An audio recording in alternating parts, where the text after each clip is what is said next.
City news కి స్వాగతం.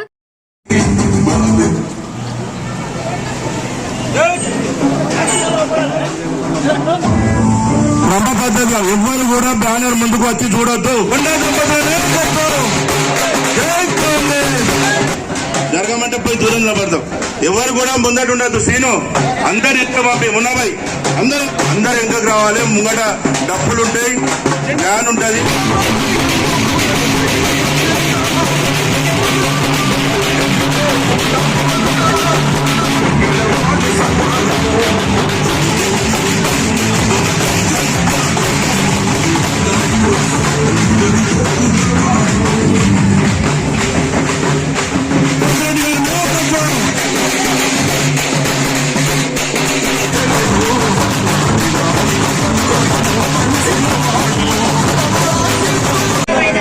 మా రాజ్యాంగాన్ని అత్యంత పవిత్రమైనదిగా, ప్రపంచంలోనే గొప్ప రాజ్యాంగంగా భావిస్తాము.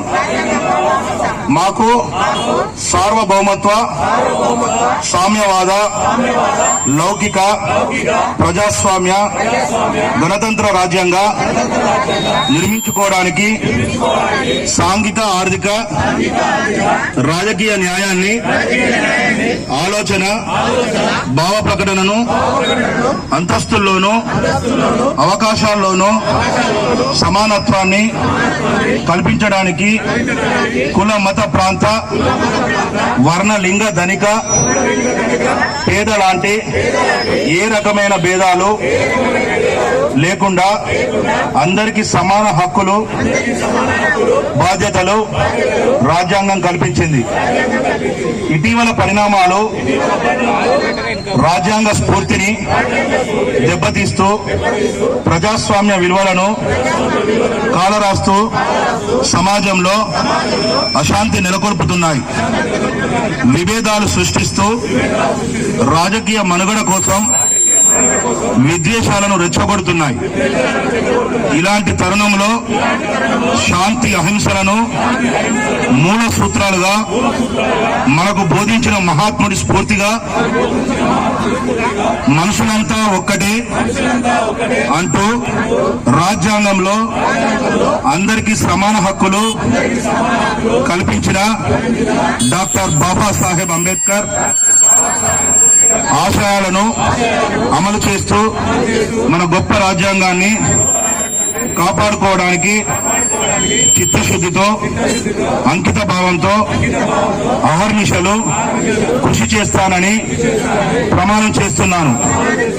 జై బాపు, జై భీమ్, జై సంవిధాన్. తెలంగాణ కాంగ్రెస్ పార్టీ పిలుపు మేరకు వరంగల్ తూర్పు నియోజకవర్గంలో కొండా దంపతుల ఆదేశం మేరకు నవీనన్న ఆధ్వర్యంలో ఈ రోజు 34, 35, 37 డివిజన్లో మరి పెద్ద ఎత్తున కూడా కార్యకర్తలందరూ కూడా పాల్గొని ఈ యొక్క కార్యక్రమం చేయడం జరిగింది. ముఖ్యంగా ఎస్సీ, ఎస్టీ, బీసీ, మైనార్టీ, బలహీన వర్గాల కోసమే ఆ రాజ్యాంగాన్ని పొందపరిచిండు. కానీ ఈ రోజు దాదాపు 150 కోట్ల జనాభా ఉన్న భారతదేశంలో 29 రాష్ట్రాలలో 7,933 గ్రామాలలో దాదాపు 8,000 పట్టణాలలో 150 కోట్ల మంది ప్రజలు ఇలా భిన్నత్వంలో ఏకత్వం అని చెప్పేసి ఇలా ఒక్కొక్క రాష్ట్రానికి ఒక్కొక్క సంస్కృతి ఉంటది, ఒక్కొక్క పద్ధతి ఉంటది. కానీ భిన్నత్వంలో ఏకత్వం అని చెప్పేసి అందరం ఒక అన్నదమ్ములగా బతికే ఈ రోజుల్లో బీజేపీ ప్రభుత్వం వచ్చి 12 సంవత్సరాల కాలంలో దేశంలో ఇలా నాగాలాండ్ లో గాని, బెంగాల్లో గాని, కాశ్మీర్ లో గాని మతపరమైన చిచ్చులు పెట్టి ఇలా కులాల మీద, మతాల మీద విపరీతమైన దాడులు ఇలా బీజేపీ ప్రభుత్వం చేస్తా ఉంది. దీనికి వ్యతిరేకంగానే ఇలా రాహుల్ గాంధీ గారి పిలుపు మేరకు ఇలా మొత్తం కూడా వరంగల్ తూర్పు నియోజకవర్గం వాడవాడలో పోతే ఖచ్చితంగా కూడా ప్రజలంతా కూడా బ్రహ్మరథం పడతాను. ఈ రోజు క్రిస్టియన్స్ మీద దాడి, ఇలా ముస్లింస్ మీద దాడి, ఇలా పక్క రాష్ట్రంలో ఉన్న ప్రవీణ్ అనే ఫాస్టర్ ను నిరంకుశంగా హత్య చేసినా కూడా దాన్ని పట్టించుకునే పరిస్థితి ఇలా కేంద్ర ప్రభుత్వానికి లేదు.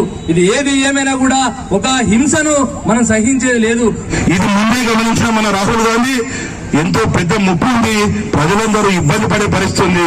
భారతదేశ స్వరూపాన్ని, సంస్కృతి సాంప్రదాయాలను మార్చే దిశగా కొనసాగుతుంది వీరి పరిపాలన అని గమనించి ఇట్టి అంశాన్ని జై బాపు జై భీమ్ జై సంవిధాన్ని ప్రజల్లోకి తీసుకుపోయి ఏదైతే బాపు తీసుకొచ్చిన స్వాతంత్ర్యంలో మనందరం స్వేచ్ఛగా బతకాలని, ఏదైతే బిఆర్ అంబేద్కర్ గారు రాసినటువంటి రాజ్యాంగంలో మనందరం హక్కులు విధులు ప్రేమపూర్వకమైనటువంటి కులమత కులమత విభేదాలు లేకుండా ముందుకు నడిచే విధానాన్ని మన పిల్లలు, మన ముంతరాలు భారతదేశం ఎప్పుడు కొనసాగించే విధంగా ఉండాలని ఈ సంవిధానం ఏదైతే ఉందో రాజ్యాంగాన్ని పరిరక్షించుకునేటువంటి పరిరక్షణ కార్యక్రమాన్ని దీని ద్వారా ప్రజల్లోకి తీసుకుపోతున్నారు.